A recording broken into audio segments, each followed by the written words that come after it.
Hello, everyone. Welcome back to another episode of the Unstoppable Dad Project. Once again, thank you for taking the time out of your day and joining me on the podcast that I've got going on here. Before I get into it, as always, just need to ask you a few favors. Make sure that you are sharing this around with anybody who you think might get some value out of what it is that I am doing here. I'm so lucky to have seen the growth that I've seen on the podcast over the last 2 years, and that doesn't happen without you all sharing it with people that you think are going to either enjoy or get some value out of the information that I'm putting out. So if you can help me continue to do that, also make sure you're subscribed on whatever podcast platform you're listening to this on. Follow us on the socials, so the Unstoppable Dad Project on Facebook, at the Unstoppable Dad on Instagram, and then we also pop up video versions of this on YouTube as well. So this week, give you some context for what I'm going to go through this week. So I woke up this morning and I had a little bit of a hamstring niggle. I've been training pretty hard the last week, doing a lot between jiu-jitsu and my strength and conditioning. And I've woken up and I've got a little bit of a hamstring niggle. It's nothing major. It's just, it's on a scale of kind of 1 to 10 of soreness. It's kind of up around the 5 or the 6. And I woke up. And when I woke up, I battled with the thoughts that I think whenever anybody is sore or tired or injured, they do, I probably shouldn't do anything today. All in all, the rest of my body is feeling pretty good. I'm not feeling like I'm not waking up and my whole body's aching. I'm not waking up and I'm feeling overly sore. It's really only that one isolated place. So I'm like, you know what? Screw that. I'm quiet the mind for a little bit. I'm just going to go for a walk. And then anyway, so I've gone for the walk, and I usually go, I spoke about it on last week's podcast, going for a walk is one of those things that I try and do as regularly as I can. I'm not going to say a daily basis because some days it's just not feasible for me to do, but especially on off days or off training days, I will make an effort to go for anywhere from a 30-minute to an hour-long walk. I don't do the 10th. I'm digressing a little bit here, but this is a question that comes up a little bit. So if it's your first time listening, it might be valuable information. Me personally, I'm not a big fan of the 10,000 steps for myself. I don't count my steps. I just kind of I just go for a walk. We're lucky enough where we are. We've got a lot of good walking tracks and parklands and lakes and things like that. So it's quite a scenic, beautiful walk. But one of the other reasons I do that is obviously sunlight. Again, spoke about it on last week's podcast. If you want some more information around that, obviously jump back and have a listen to that once you've finished on this episode. But going for a walk is a big thing, and it's something that I try and prioritize at least 3 to 4 times a week, just because it helps me kind of gather my thoughts. It's sometimes I'll take the kids with me, so it's time with them. There are a lot of good benefits with that. So I decided with the hamstring niggle, I was going to go for a walk. So I've gone for the walk, and by the time I've got back from the walk, it's felt fine. It's almost non-existent. Now, it's still there. There's still a little bit of I can still feel it a little bit, but really it just loosened up. It was quite tight to start off with. I didn't try and really hammer through it quite hard. I didn't try and pick up to a run or anything like that. I just walked through it, tried to keep a steady pace, and really just focus on keeping not overcompensating for that level of soreness that was there. And then by the time I finished that walk, it had pretty much dissipated, it was gone. And the reason I tell that story really comes down to the whole premise of this podcast, which is sometimes we have to work through it. Now, I've worked with a lot of people over the years when it pertains to injury where they have deliberately avoided moving or doing anything that will even slightly aggravate an injury. And sometimes, not all the time, obviously this is very, very context dependent, right? But when I'm working with somebody who is coming back from an injury, sometimes there is an element where you have to actually work through a little bit of pain in order to reap the benefit on the other side. Now, I'm not talking about extreme pain, but one of the things and one of the rules of thumb that I use with people when it comes to, and let me just preface all of this when it comes to coming back from an injury. I 100% think, and there's a lot of people that are going to listen to this and go, of course he's going to say that because this is what he does. But you need to be guided by somebody who knows what they're doing when it comes to this stuff. I don't think, especially if you haven't done it before. If you're the type of person like myself who's come back from a lot of injuries over the years, you know your body really well and you kind of know where that tolerance level is, by all means, you may be equipped within yourself to do it.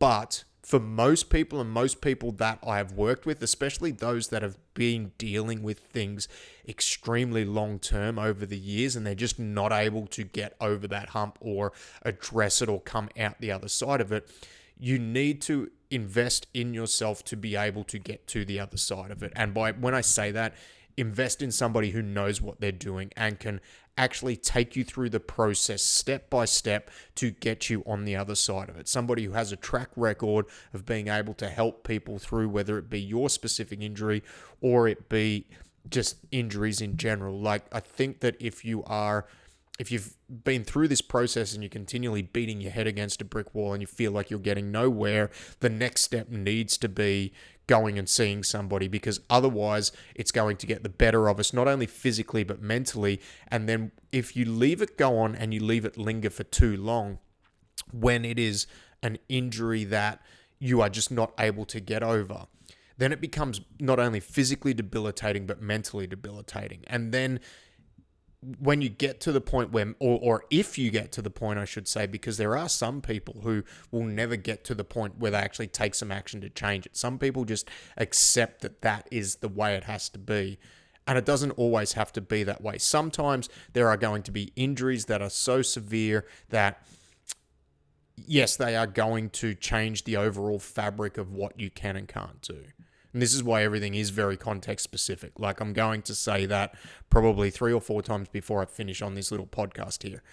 But when it comes to coming back from injury, you are going to have to work through some level of pain in order to come out the other side. And if you continually avoid working through that pain, you are not going to be able to progress. Call it, you need to stress to progress, whatever the case might be. And even if you're not coming back from injury, right, there is going to be some level of pain or discomfort in order to elicit change. And I guess for this conversation and for the topic of today's podcast, that's kind of what I'm trying to get to, right? Sometimes you need to work through it. And when I say work through it, you need to work through that pain. Now, for a lot of us, if we go back to the whole injury thing, that pain should be moderate, right? Like, it shouldn't be extreme. If we're talking on a scale of 1 to 10, the level of pain that I believe you should be working through should be around a 5 or a 6. If it's getting up to an 8 or a 9, you probably, that's more of an indicator to stop what you're doing and go back to the drawing board and address where you've gotten. But if you take a measured approach and a very stepped out process to do it, then if you do get up to that really high 8s or 9s with the pain level, you will be able to go back, look at that plan that you've laid out for yourself or that somebody's laid out for you, and understand exactly what it is, the movement, the rep range, the load, whatever it is that you've done to cause that large spike in pain. And then you can step that back to a point where it either causes you 0 pain, or what I'm trying to get to, causes you a slight discomfort, which is going to elicit a response so that when you get back to that same level that you were at that caused that spike in pain, it's not going to cause that same level of pain. And this is what it's about when you're trying to come back from injury, when you're trying to address an injury. You need to have a stepped out, measured approach to it. But overall, you need to be prepared to work through a little bit of pain and discomfort, because if you go to the point where you are not working through that little bit of pain and discomfort, you are not going to progress to a point where the issue or the underlying issue is going to be truly addressed or fixed. Sometimes things are never truly fixed, but we can build up our resilience and build up the support systems within our body to a point where we can increase our capacity to do work with the injury that we've got, even on a long-term injury. And I think this is something that a lot of people miss when they are coming back from injury. They either avoid that discomfort completely, which is completely understandable. Don't get me wrong. Like, I understand the want to be comfortable, especially if you have been in pain for a long, long time. Like, that is 100% natural reaction. But if you want to address what is causing the issue, there is pain that you are going to need to work through.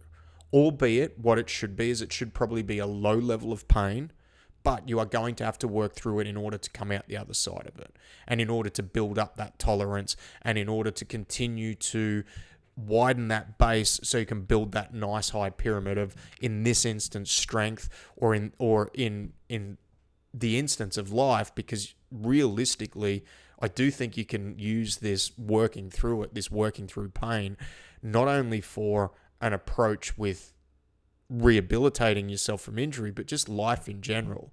In order to elicit any change in life, like, we have to work through some level of pain and discomfort. And the more you do that, the more resilient you become. And not only do you become resilient physically, you can become resilient mentally by working through that pain and discomfort. And sometimes, even in life, that pain level goes up to an 8 or a 9, and it's like putting our hand on a hot stove, right, when you're younger. Like, you know not to do it because the pain level is so high. But if we can get that pain level, or that, let's say that pain level down to like a 6 or a 7, so it's moderate, and we can continue to work through it. That way, when we go back to that same instance in injury rehab, that same movement, we have built up a resilience, we have built up a base that when we get back to that point, it is no longer causing us that 8 or that 9 level of pain. Maybe it's not causing us any pain, or maybe it's causing us that moderate pain, so that then we can continue to work through that, and then we've built our capacity to a point where that thing, that movement, that load, that range of motion, whatever it might be, that caused us that high level of pain, is in our rearview mirror, and we've completely moved past it. And that doesn't matter whether it's life or injury prevention. The point of this podcast was kind of a little bit more around rehab and getting moving, because there's been a few conversations that there's been over the last couple of weeks, but this is a conversation that comes up regularly, and realistically, a lot of people that I've worked with over the last 15 years, that, they get advice from somebody where they need to rest an injury and they need to not do anything with it. And sometimes in the early stages that needs to happen, right? And again, I can't stress this enough. Like, don't take what I'm saying out of context. If you are unsure whether this pertains to you or not, you need to talk to somebody about it. Like, that is the bottom line. It is very, very context specific. Like, every injury is different. However, as an overarching philosophy, when it does come to getting past that and not letting an injury, regardless of the level, completely debilitate you, there is going to be on that road back a level of pain or a level of discomfort that you need to work through. Albeit, if you're doing that, it should be a low level of pain or a low level of discomfort. You still are going to need to work through it at some point. Otherwise, you are not going to progress past the point of that pain. And that is something that will keep you stuck in the mud. You will not get any further with it. And that's unfortunately just the way it is. Over the hundreds of people I've worked with and been able to help successfully bring back from an injury, whether it is a short-term acute injury, or for some people it's been a longer-term debilitating injury, there has been at some point through the process, generally in the earlier stages of the process, where they have had to work through some form of pain and discomfort, both physically and mentally. Because if it's been something that they've been working through for a long time, there is sometimes going to be a mental block around working through that pain. Again, it should not be extreme pain when it comes to injury, but you need to be prepared for that as you come back from it. So if it is something that you've struggled with, like if you have struggled with something, some form of movement deficiency or injury, and you need some help with it, feel free to reach out to me. There is a link in the show notes where you can book in a time for a free 30-minute chat. I'll go through a quick assessment with you to determine whether I'm the best person to help you or not. Sometimes, depending on what it is, I may refer you out to somebody with a higher knowledge base than me, because that's probably what you need. For me, the big thing is when it comes to helping people back from injury, like we need to make sure that you are getting the right help for the stage of the injury that you're at. I'm generally like later stage. Somebody else may be better if it is an early stage injury for you, or even if it is a chronic problem. But again, the whole point of this podcast, the whole underlying theme that I want to get across when it comes to coming back from an injury or addressing an injury, be prepared to work through some level of pain. You have to, albeit it has to be moderate, but there has to be that mental readiness to go through that process. And in my experience, if you're not ready to do that, you're never going to be able to successfully come out the other side of that. Again, very context specific, and I do think that that's also a little bit of a metaphor for life. Like when things get uncomfortable, sometimes we have to be prepared to work through a little bit of pain and discomfort. In life, sometimes it is a much higher level of pain that we need to work through, a much higher level of discomfort due to stress and other things. But I think you've just, as dads, as fathers, as human beings, if you're not prepared to work through that, and you're not prepared to work through that in order to come out the other side and build that resilience, then it makes life very hard, because there's always going to be these things that are going to come up that you're going to have to work through, you're going to have to push through. So with injuries, with life, like sometimes you just got to work through it, right? You've got to be prepared to work through that little bit of pain in order to get out the other side. So let me know if that resonates with you. Let me know if that helps. Again, if you need help coming back from an injury, there is a link in the show notes where you can book in a time to have a free chat with myself, and we can do a bit of an assessment to work out whether I can help you, or if not, I can definitely point you in the right direction of somebody who can. So thank you once again for joining me. Have a great week, and I will see you next week. Goodbye.